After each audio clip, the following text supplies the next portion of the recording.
fallait-il vraiment faire coïncider les échéances politiques et les échéances de construction? Il paraît que le président de la République ne vous demandait pas cette coïncidence expressément. Il ne me demandait pas expressément. Mais je vous dirai pourquoi moi j'ai choisi cela. Pour 3 raisons. La première, c'est que dans le temps du mandat présidentiel, j'étais sûr de pouvoir disposer des moyens. On était sûr de pouvoir disposer des moyens matériels pour construire. 2, c'est que je trouve alors légitime, étant donné la part que le président de la République avait prise, c'est son projet. Il est tel qu'il a voulu. Moi, je trouve qu'il est toujours bon qu'un homme qui est responsable d'une affaire aille jusqu'au bout de cette affaire. Et en ait le bénéfice, c'est une satisfaction, mais il ne me l'a pas demandé. Et 3, je crois beaucoup à la vertu d'entraînement que constitue pour des équipes de travail la fixation d'objectifs. C'est une méthode que je crois fructueuse. Et là, il y avait en plus une raison supplémentaire qui n'est venue pour moi qu'au moment du développement de la polémique. Quand j'ai senti les groupes de pression politique qui participaient à cette polémique, j'ai pensé que un changement de majorité risquait d'être funeste au projet.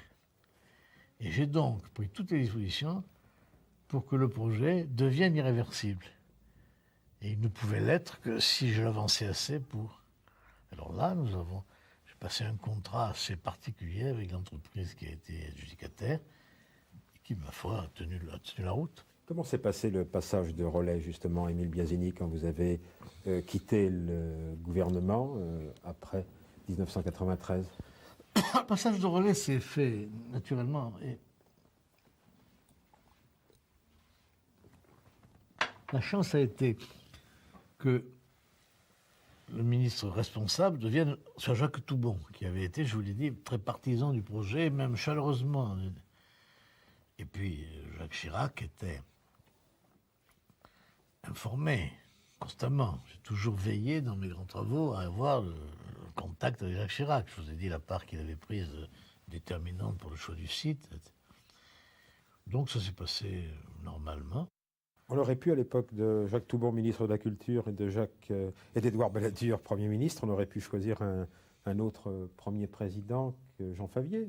Au fond, Edgar Pisani, à 76 ans, était président de l'Institut du monde arabe, et Emmanuel Leroy-Ladurie était beaucoup plus jeune. Mais pourquoi vous êtes... J'ai beaucoup d'estime pour M. Leroy-Ladurie. Il a fait son métier à la Bibliothèque nationale. Il écrit des livres savoureux dans lesquels l'imagination complète heureusement l'étude historique. C'est un homme que j'estime beaucoup et qui a du talent. Il a fait... Pourquoi nommer lui, alors qu'il avait été notoirement, mais de façon aussi discrète que possible, apparemment, un des contempteurs du projet? Non.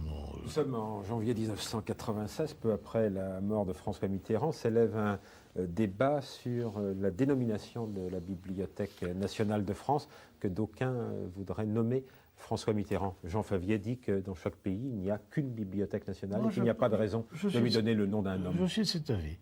Et d'ailleurs, François Mitterrand lui-même n'aurait pas aimé cette affaire, que c'est affecté, qu'il ait le mérite qu'on le signale, qu'on mette des plaques, qu'on donne son nom à une rue, une place, peu importe, mais c'est souhaitable.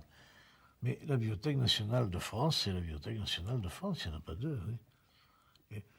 Qu'on sache bien qu'elle a été construite par François Mitterrand, qu'on mette, si on veut, quelque part sur la place son buste, ça c'est indépendant. Il y a une manie d'affecter des noms.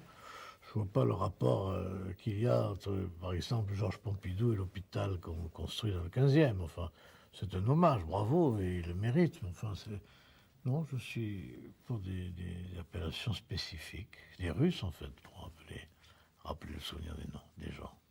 Et je ne crois pas, je répète, mais là je ne veux pas faire parler les personnes absentes. Mais je ne pense pas que ça aurait été le vœu de François Mitterrand.